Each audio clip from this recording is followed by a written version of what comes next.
거룩하신 아버지 하나님, 오늘도 우리의 몸을 일으키시고 영을 깨워주시는 하나님의 이름을 찬양합니다. 우리가 주님의 얼굴을 구하며 말씀 가운데 나아갈 때 예수님의 십자가와 부활의 능력이 우리가 오늘을 살아나가는 큰 힘과 능력이 되게 하여 주시옵소서. 주님만을 찬양하오며 예수님의 거룩하신 이름으로 기도하옵나이다. 아멘.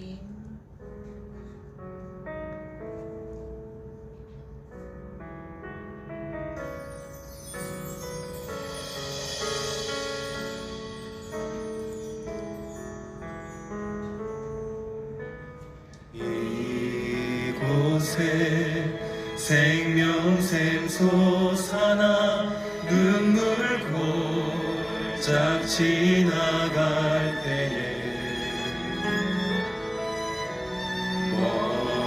오잖아 열매 맺히고 웃음소리 넘쳐나리라.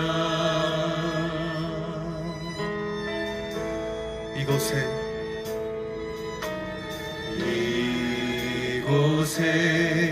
생명샘 솟아나 눈물 고작 지나갈 때에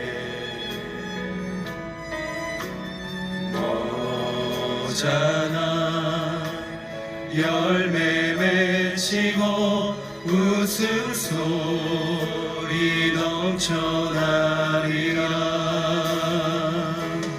꽃들도 구름도 바람도 넓은 바다도 찬양하라 찬양하라 예수를.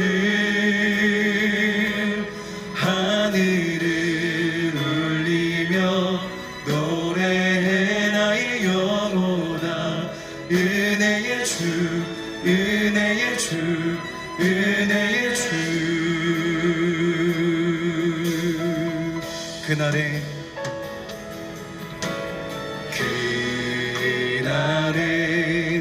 하늘이 열리고 모든 이가 보게 되리라.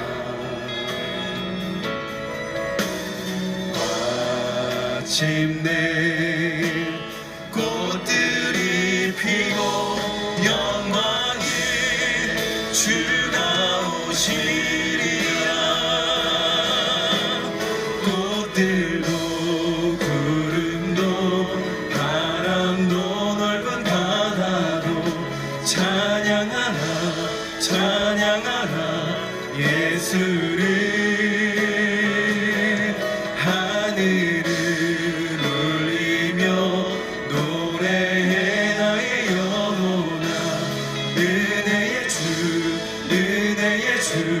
꽃들도 구름도 꽃들도 구름도 바람도 넓은 바다도 찬양하라 찬양하라 예수를. 하늘을 울리며 노래해 나의 영혼아. 은혜의 주 은혜의 주 은혜의 주. 그네 내 맘에 영원히 나를 붙들고 가네. 그 은혜 평생에 영원히 나를 일으킨 은혜가 나의 맘에. 그 은혜 내 맘에 영원히 나를 붙들고 해. 그 은혜 평생에 영원히 나를 일으키시네. 은혜로다 은혜로다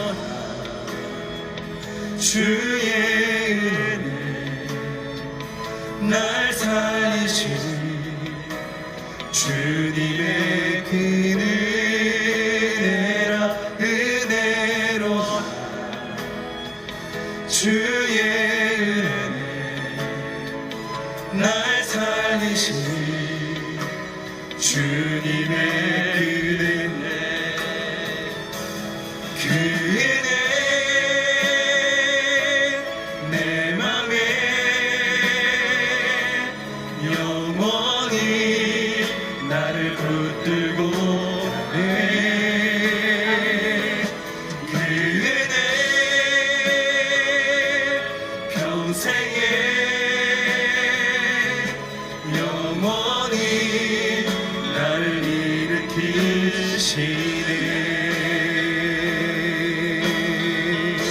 큰 죄의 손 날 구했네. 한량없는 주님의 그 은혜라 아들 피로 날 살렸네. 증량 못한 주님의 그 은혜 내 맘에 영원히 나를 붙들고 그 은혜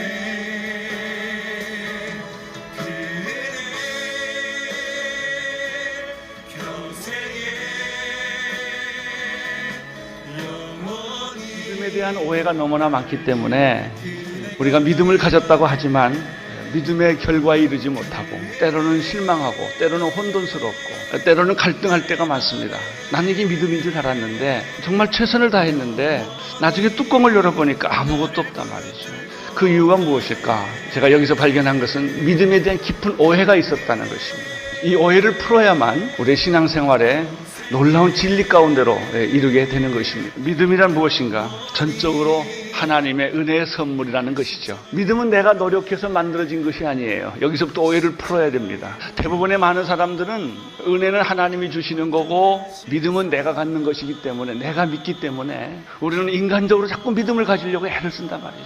무엇이 부족하면 믿음이 없어서 그런 걸로 착각을 하는 거예요.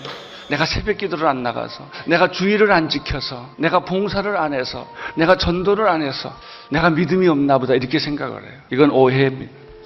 여러분, 믿음은 내가 만드는 것은 믿음이 아닙니다. 내가 노력해서 만드는 것도 믿음이 아닙니다.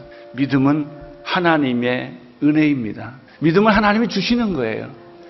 이 주시는 믿음을 내가 받지 않으면 내가 아무리 믿음을 갖고 싶어도 믿음은 주어지지 않는 거죠. 믿음의 주인공은 내가 아니고 하나님입니다. 하나님께서 나에게 믿음을 갖도록 여러 가지 기회와 여건과 성령을 부어 주셨기 때문에 내가 믿음을 갖게 된 것입니다. 믿음은 내 노력의 산물이 아니고 하나님의 은혜의 선물입니다. 두 번째, 믿음이란 무엇인가? 오늘 성경 말씀에 보면은 구원에 이르는 유일한 절대 방법이에요. 다른 방법 외에는 구원을 얻을 방법이 없습니다. 그래서 믿음이 중요한 거예요. 근데 우리들이 믿음을 오해한 것은 믿음을 잘못 적용했기 때문에 그래요. 물론 믿음이 있으면 불가능이 가능해집니다. 믿음이 있으면 기적을 만들어냅니다. 믿음은 희망을 만들어냅니다. 믿음은 여러 가지 장애를 제거시킵니다. 그러나 그것은 믿음의 변두리이지, 믿음의 작은 부스러기일 뿐이지 핵심은 아니에요. 우리는 핵심은 안 건들고 자꾸 변두리만 붙잡고 있단 말이죠. 여러분, 하나님이 좋으세요? 하나님의 축복이 좋으세요? 하나님이 좋아야 돼요. 근데 우리가 사실 좋아하는 것은 하나님의 축복이 좋은 거거든요. 그 여자가 좋아야지 그 여자의 가문이 좋아봐야 소용없어요. 그 사람이 좋아야 돼요. 하나님이 좋으면 하나님의 축복이 따라오는데 우리는 하나님의 축복에만 관심이 있단 말이죠. 우리는 믿음의 부스러기에 관심이 많은 거예요. 그래서 내가 믿음이 있다 없다, 내가 축복 받았다 안 받았다 말하는 걸 가만 들어보면 다 축복을 받아놓고도 부스러기가 없으니까 축복이 없다는 거예요. 구원을 받아놓고도 구원이 없다고 생각하는 거예요. 왜 내가 믿음이 있다면 왜 내 생활이 이러냐는 거예요. 나는 왜 아프냐 이거예요. 나는 왜 실패하냐 이거예요. 내 기도는 왜 응답되지 않느냐라고 말하는 것은 구원의 본질에 들어가지 않고 믿음의 본질에 들어가지 않고 자꾸 그 부스러기만 붙들고 생각하기 때문에 이런 오해가 쌓인 거예요. 여러분, 믿음의 가장 핵심적인 본질은 구원에 이르게 하는 것입니다. 그래서 사도 바울은 로마서 1장 17절에서 가장 위대한 선언을 우리에게 해주셨죠. 복음에는 하나님의 의가 나타나서 믿음으로 믿음에 이르게 하나니 오직 의인은 믿음으로 말미암아 살리라 함과 같으니라 이렇게 돼 있죠. 첫째, 믿음은 하나님이 우리에게 주시는 게 믿음이에요. 그러면 하나님이 우리에게 믿음을 주셨는데 그 다음에 믿음은 내가 어떻게 생기느냐? 믿음이 믿음을 만드는 거예요. 내가 은혜를 받고 믿음을 받았다면 행위로 믿음이 커지는 게 아니에요. 내가 노력해서, 내가 잘나서, 내가 똑똑해서, 내가 열심히 해서 믿음이 생기는 게 아니란 말이에요. 믿음의 가속도가 붙으면 믿음이 믿음을 낳아요. 믿음이 깊어지는 거예요. 믿음이 넓어지는 거예요. 믿음은 오늘 성경에 보니까 행위의 산물이 아니다. 믿음은 우리에게 희망을 주지만은 그러나 희망이 믿음은 아니에요. 믿음은 우리에게 열정을 주지만 열정이 다 믿음은 아니에요. 믿음은 우리에게 능력을 주지만 능력이 믿음은 아니에요. 믿음의 가장 중요한 핵심은 구원이에요. 여러분들이 예수 그리스도를 믿고 구원을 받았다면 이미 믿음 안에 있는 거예요. 믿음의 핵심 안으로 들어온 거예요. 그리고 그 다음에 부산물을 얻어먹는 거예요. 긍정적이 된다든지 창조적이 된다든지 생산적이 된다든지 능력이 있다든지 열정이 있다든지 그것은 그 다음에 나오는 다 부산물에 불과하다 말이죠. 믿음은 전적으로 하나님의 은혜요. 믿음은 선물입니다. 그래서 할 말이 없어요. 하나님 앞에 가면요. 할 말이 없어요. 하나님 앞에 가면 갈수록 머리 숙이는 거예요. 하나님 앞에 가면 갈수록 예배 드리는 거예요. 이게 믿음이에요. 대부분의 사람들의 믿음은 자기가 만들어 놓은 믿음을 믿음이라고 착각해요. 자기가 경험한 믿음, 자기가 생각한 믿음, 그것을 가지고 믿음이라는 생각을 틀을 짜놔요. 그리고 자꾸 거기에다 맞추는 거예요. 그 결과 모든 게 다 잘 되는 줄 알았는데 나중에 문을 열어보니까 된 게 하나도 없는 거예요. 왜? 그건 내가 만들어 놓은 함정이었기 때문에. 내가 만들어 내 체면이었어요. 자기 체면을 자기가 건 거예요. 그리고 그걸 믿음이라고 생각한 거예요. 여러분, 진짜 믿음은 하나님이 주시는 거예요. 진짜 믿음은 약속이에요. 진짜 믿음은 말씀이에요. 진짜 믿음 안에는 예수님이 계세요. 그분은 한 번도 나에게 실망시킨 적이 없어요. 하나님은 나를 한 번도 배신한 적이 없어요. 하나님은 한 번도 약속을 어기신 적이 없어요. 그가 하신 말씀은 반드시 이루세요. 그 약속은 반드시 성취되세요. 이것을 신뢰하는 거예요. 그래서 믿음 있는 사람의 특징이 두 가지예요. 기다림이에요. 믿음으로 산다라는 말은 기다림으로 산다는 뜻이에요. 기다림이 없는 사람은 믿지 않는 거예요. 내가 그 사람을 믿는다는 것은요, 그 사람이 오거나 오지 않거나 있거나 없거나 믿는 거예요. 기다리는 거예요. 그리고 믿음은 신실한 거예요. 신실하게 변함없이 따르는 거예요. 예수 그리스도를 믿음으로 하나님의 자녀가 되고 예수 그리스도를 믿음으로 구원을 받고 예수 그리스도를 믿음으로 영생을 얻게 된다는 이 진리는 단순한 게 아니에요. 피상적인 게 아니에요. 여러분, 이것이 가슴에 이렇게 다 붙어야 돼요. 그래야 용서가 생기고 구원이 생기고 능력이 생기는 거죠. 이것을 위해서 하나님께서 아브라함을 택한 거예요. 구약에 보면 인류를 구원하기 위하여 하나님이 아브라함을 첫 번째 부르시는데 아브라함을 부르시는 까닭은 뭐냐면 믿음이라는 게 얼마나 중요하고 믿음이 어떤 것인가를 아브라함의 말로는 안 되니까 단어 사전으로는 안 되니까 개념으로는 설명이 안 되니까 한 사람의 생애를 통해서 25년이라는 세월을 통해서 예수 믿지 않은 하나님 안 믿는 사람, 이방인, 자연인, 세상 사람 이 사람을 택해서 믿음이 하나님이 원하는 믿음이 무엇인지를 보여주기 시작을 한 거예요. 이렇게. 그래서 하나님이 아브라함을 믿음의 조상으로 만들어 주신 거예요. 왜 하나님을 아브라함의 믿음의 조상으로 만들어 주셨는가? 그것은 아브라함을 위해서가 아니에요. 먼 훗날 예수 그리스도가 이 땅에 메시아로 올 텐데 너희들이 예수 그리스도를 믿기만 하면 구원을 얻는다는 이 진리가 너무나 소중하고 너무나 심오하고 너무나 위대하기 때문에 이것을 알게 하기 위해서 하나님이 오래전에 아브라함을 택하시고 아브라함에게 믿음을 주신 거예요. 아브라함은, 우리는 지금 간단하게 예수 믿지만요, 아브라함은 25년 걸렸어요. 이거 깨닫는데. 실수도 많이 했고요, 고통도 많이 겪었고요, 자기와 끊임없이 싸운 거예요. 왜냐하면 믿음이 안 가져지니까. 믿음이 그렇게 쉽게 가져지는 줄 아세요? 아니에요. 우리는 이성이 가깝지 믿음이 가깝지 않아요. 우리는 경험이 가깝지 하나님의 은혜가 가깝지가 않아요. 그건 생소한 거예요. 나는 내가 익숙하지 하나님이 익숙하지 않아요. 하나님이 아무리 좋아도 나한테 들어오면 불편한 거예요. 나는 여러분이 하나님이 불편하지 않게 되기를 바랍니다. 그저 하나님 하자만 불러도 좋아져야 돼요. 그래서 하나님은 믿음이 없는 아브라함, 갈대아 우르에서 한 비즈니스맨으로, 세상 사람으로 하나님 없이 살던 아주 생퉁이죠, 생퉁. 불러다가 이제 믿음을 심어주기 시작을 했어요. 믿음을. 그것이 바로 창세기 12장 1절이에요.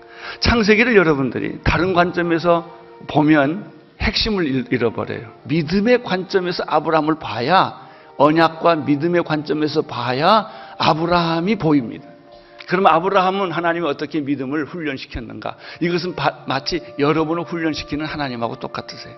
지금 여러분이 믿음을 가지고 있지만 그 믿음이 오해가 많고 불완전하고 인간적이고 자기중심적이고, 거의 대부분의 믿음은 내가 만든 믿음이에요. 내가 경험하는 믿음이에요. 내가 기대하는 믿음이에요. 그걸 자꾸 하나님이 주신 믿음이라고 착각하는 거예요.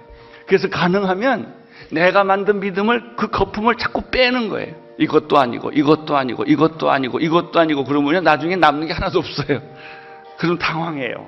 예, 당황하셔야 돼요. 굉장히 당황하셔야 돼요. 굉장히 고민하셔야 돼요. 그 목마름, 그 당황함, 그 고통, 이게 마음이 가난하다는 거예요. 나는 가진 게 아무것도 없군요. 믿음도 없군요. 주님, 나를 도와주십시오. 나는 당신을 믿을 만한 믿음이 없습니다. 나는 당신을 받아들일 만한 믿음이 없습니다. 나는 이 말씀을 하나 해석할 믿음이 없습니다. 주님 내게 눈을 주시고, 주님 내게 귀를 주시고, 주님 내게 가슴을 주셔서 하나님 아버지를 보게 하시고 느끼게 하시고 깨닫게 해주십시오. 이럴 때 하나님이 보이기 시작하는 거예요. 창세기 12장 1절. 자, 하나님은 어떻게 아브라함에게 믿음을 주시는가? 12장 1절에서 우리가 발견하는 첫 번째 사실은 여호와께서 아브라함을 찾아주셨다는 것입니다. 믿음의 제일 첫 걸음은 하나님이 여러분을 찾아주신다는 것입니다. 여러분, 내가 하나님을 찾지 않았습니다. 하나님이 먼저 나를 찾으셨습니다. 내가 하나님을 사랑하는 것이 아닙니다. 하나님이 먼저 나를 사랑하신 것입니다. 내가 하나님을 사랑하게 된 까닭은 그가 먼저 나를 사랑했기 때문이요. 이제 이걸 나중에 알게 되는 거예요. 알고 나면 또 할 말이 없어. 내가 했다면 큰 소리 칠 텐데 내게 한 게 하나도 없거든요. 자식이 다 잘한 것 같아도요, 나중에 알고 보면 부모가 다 해놨거든요. 자식 모르게, 자식이 없을 때 부모가 다 뒷바라지를 했거든요. 그리고 자식이 가는 거지, 자식이 잘나서 가는 게 아니란 말이죠. 믿음의 첫 걸음은 하나님이 먼저 하셨다. 하나님이 아브라함을 찾아오셨다. 이것을 인정하는 것이 믿음의 시작입니다. 따라서 내가 시작한 것은 다 포기해야 돼요. 내가 주장하는 것, 내가 생각하는 것, 내가 말하는 것, 그게 다 옳아 보여도 틀린 거예요. 여러분, 자기를 포기한다는 거 쉽지 않아요. 자기를 부정한다는 거 쉽지 않아요. 여러분, 하나님이 여러분 편이 되는 게 좋겠습니까? 여러분이 하나님 편 되는 게 좋겠습니까? 우리는 하나님 내 편 대주세요. 큰일 날 소리예요. 하나님 여러분 편 되면 어떻게 되게요? 사건 나죠. 내가 하나님 편이 돼야 돼요. 나는 틀릴 수 있거든요. 나는 실수할 수 있거든요. 두 번째, 여호와께서 아브라함에게 찾아오셨다. 여호와께서 아브라함에게 말씀하셨다. 믿음은 말씀이에요. 말씀이 없으면 믿음이 아니에요. 상상력은 믿음이 아니에요. 희망은 믿음이 아니에요. 기대는 믿음이 아니에요. 열정은 믿음이 아니에요. 믿음은 말씀이에요. 말씀이 없다면 알맹이가 빠진 거예요. 핵심이 빠진 거예요. 쭉정이에 불과한 거예요. 여러분, 쭉종이를 붙잡고 30년 기도해봤다 남는 건 아무것도 없어요. 말씀이 있어야 돼요. 말씀. 그 말씀은 약속이에요. 하나님께서 아브라함에게 말씀함으로 믿음은 시작되는 것이다. 하나님이 가라사대. 창세기 1장에 보면요, 태초에 하나님이 천지를 창조하시니라 여호와께서 가라사대 빛이 있으라 이렇게 돼 있죠. 그리고 계속해서 여호와께서 가라사대, 여호와께서 가라사대, 여호와께서 가라사대 이렇게 돼 있어요. 창조의 원리는 무엇입니까? 말씀이에요. 말씀. 말씀이 계속 선포되는 것이죠. 여호와께서 가라사대. 여러분, 우리의 믿음이 공허한 까닭은, 우리의 믿음이 화려할지만 내용이 없는 까닭은 그 안에 말씀이 없을 때예요. 그러나 말씀이 있으면 생명이 있어요. 말씀이 있으면 복음이 있어요. 말씀이 있으면 능력이 있어요. 말씀이 있으면 십자가가 있는 거예요. 말씀 안에 부활이 있고요. 성령의 능력이 있는 거예요. 그러면 여호와께서 가라사대라고 말씀을 하셨는데 그 말씀의 내용은 무엇인가? 오늘 12장에 보면 두 가지로 정리가 돼요. 첫째는 떠나라, 두 번째는 가라. 이 두 가지. 믿음은 두 가지 단어를 잘 이해하면 돼요. 떠나는 거예요. 과거로부터 떠나야 돼요. 기득권으로부터 떠나야 돼요. 자기로부터 떠나야 돼요. 분리되지 않고 떠나지 않고 믿음은 안 생겨요. 근데 우리는 어떻게 해요? 떠나지 말고 믿음만 달래는 거예요. 사람들은 생각합니다. 덧붙이기라고 생각합니다. 사람들이 불행한 까닭은요, 소유가 없어서 가난하다고 생각해요. 돈이 없어서, 지식이 없어서, 권력이 없어서. 그것 때문에 불행한 거 아니에요. 건강이 없어서 아니에요. 진짜 믿음은 떨쳐버리지 못해서 그러는 거예요. 우리 인생은 거품이거든요. 거품을 걷어야 돼요. 기득권을 버려야 돼요. 내가 아끼던 것, 내가 사랑하던 것, 내가 의지하던 것, 내가 믿던 것을 잘라야, 그걸 끊어야 그 다음부터 하나님과의 관계가 시작돼요. 여러분, 하나님과 나 사이에 가로막에 너무 많은 장애물들이 있는 거예요. 하나님이 하시는 그거 치워라 이거예요. 그거 치워라. 그래야 내가 보인다. 그래야 내가 보인다. 본토, 친척, 아비의 집. 본토는 고향입니다. 친척은 가족 식구들이에요. 아비는 부모입니다. 다 익숙한 거예요. 내가 보호받던 거예요. 이거를 끊으라는 거예요. 끊으라는. 여러분, 죄송하지만요, 절망 중에 들어가야, 그냥 내가 못 끊으니까 하나님이 다 끊어놓은 거예요. 이렇게. 인간의 본성은 어떨까요? 안 그래요. 기득권을 누리려고 하는 거예요. 모험하기보다는 안정하려고 하는 거예요. 떼버리기보다는 자꾸 붙이려고 하는 거예요. 점점 내 옆에 사람들을 많이 두고 싶어 하는 거예요. 나를 보호하는 거예요. 하나님이 내 보호인데도 불구하고 우리는 자꾸 사람의 인벽을 쌓는 거예요. 불안하니까. 그게 인간의 본성이요. 자꾸 많은 것을 무장하고 싸우면 그것이 믿음이라고 생각해요. 아니에요. 많이 싸우면 싸울수록 하나님은 멀어져요. 진정한 믿음은 소유가 아니라 포기이며, 집착이 아니라 자유함이며, 보존이 아니라 떠남이에요. 그런데요, 막상 떠나려면 힘들어요. 혼자 있으면 정말 외로워요. 무섭고. 이때 하나님과의 나와의 관계, 언어가 생기는 겁니다. 하나씩. 이걸 경험하는 것. 사지에서 만난 하나님. 캄캄한 칠흑 같은 어둠 속에서 들리는 하나님의 음성. 이걸 경험한 사람은 안 흔들립니다. 두 번째, 믿음은 무엇인가? 첫째는 떠나는 것이다. 두 번째는 가는 거다. 약속의 땅을 향하여. 믿음에는 목표가 있습니다. 목적이 없는 믿음은 믿음이 아니에요. 믿음은 방황이 아닙니다. 믿음은 우연이 아니에요. 믿음은 실수가 아니에요. 어떤 사람은 실수로 됐다는 사람이 있어요. 믿음은 로또가 아니에요. 믿음은 약속이에요. 믿음은 길이에요. 믿음은 확신이에요. 좁은 길이라 할지라도, 굽은 길이라 할지라도, 안 보인다 할지라도 약속의 땅이 있기 때문에 그 길로 가는 겁니다. 여러분들이 자꾸 흔들리는 까닭은 약속의 땅이 희미하기 때문에. 지시된 땅, 약속의 땅이 있죠. 죽음 뒤에는 영광이, 영원함이 있고, 삶 저편에는 천국이 있고, 하나님께서는 우리에게 지시한 약속의 땅이 있죠. 믿음이란 약속의 땅으로 가는 과정입니다. 갔다는 게 아닙니다. 가고 있는 것입니다. 믿음은 항상 진행형입니다. 완료형이 없어요. 진행형에 계속 가는 겁니다. 세 번째, 오늘 이 말씀을 통해서 우리가 발견하는 것은 무엇입니까? 믿음은 그 약속을 바라보는 것이다. 첫째, 큰 민족을 이루어주겠다. 두 번째, 내 이름을 창대케 하겠다. 세 번째, 복의 근원이 되게 해주겠다. 네 번째, 너를 철저히 보호해 주겠다. 이 약속이에요. 하나님의 약속이에요. 하나님의 약속은 배신이 없어요. 미완성이 없어요. 하나님은 한 번도 우리를 실망시킨 적이 없어요. 반드시 이루어요. 아브라함이 이 믿음을 생기는 데는 25년이 걸렸어요. 그렇지만 하나님은 신실하셨어요. 25년 만에 이삭을 주셨어요. 아브라함은 죽을 때 받은 것이 아무것도 없어요. 막벨라굴 하나뿐이에요. 그리고 그는 죽었어요. 약속을 멀리서 보고 죽었어요. 2000년 후에 하나님의 아들 예수 그리스도가 이 세상에 태어남으로 그 약속은 성취되었어요.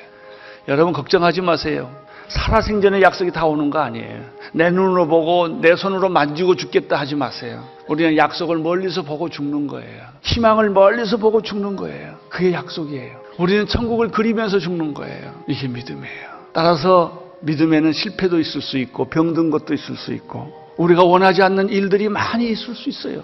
그렇다고 믿음이 없느냐? 그건 아니에요. 믿음은 계속되는 거예요. 믿음은 계속되는 거예요. 그리고 이 믿음은 기적을 만드는 거예요. 믿음은 역사를 만드는 거예요. 믿음은 축복을 만드는 거예요. 믿음은 미래를 만드는 거예요. 결국은 하나님이 약속을 지키시는구나. 반드시 이루시는구나. 이제 아브라함은 하나님을 의심하지 않게 됐어요. 어떤 일이 있어도 의심하지 않게 됐어요. 하나님은 그것을 의라고 말했어요. 그것처럼 여러분들 예수 그리스도를 믿으면 하나님께서 그것을 의로 여겨주시고 아브라함에게 주셨던 축복처럼 동일하게 여러분에게 구원을 선물로 주시고 천국을 선물로 주시고 영혼을 선물로 주시는 것입니다. 나는 오늘 여러분의 안에 성령의 믿음 싹트기를 축원합니다.